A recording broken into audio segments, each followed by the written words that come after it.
Hi guys! Tara magluto tayo ng simple at masarap na ulam. Yung hindi mahalang mga ingredient. Bawang, sibuyas at kamatis lang. Tara, umpisa na natin maghiwa. At ayan na, ang bilis 'di ba?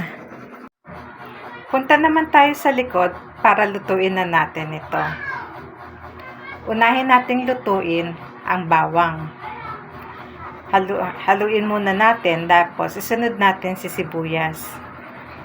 Dapat maluto muna ang bawang at sibuyas bago natin ilagay si kamatis.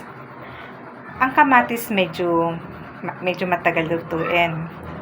Kaya dapat pag nilagay na natin yung kamatis, takpan muna natin. At hayaan muna natin sandali para lumabas yung kanyang katas. Tapos haluin natin.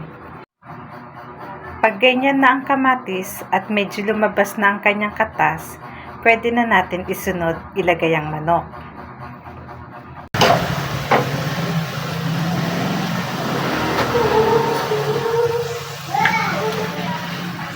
Lagyan na rin natin ang chicken cubes, asin, at paminta. Pagkatapos natin timplahan, halu-haluin natin para mag-combine yung kanyang mga lasa at yung kanyang mga ingredient ay kumapit sa manok. Yan. Tapos takpan at tignan. Tapos haluin natin yung mga manok para maluto sila ng maayos, na maigi. Kasi minsan akala natin yung manok luto na pero minsan hindi pa. Sa loob niyan hilaw pa. Minsan may mga dugo-dugo pa. Kaya kailangan natin lutuin silang maigi.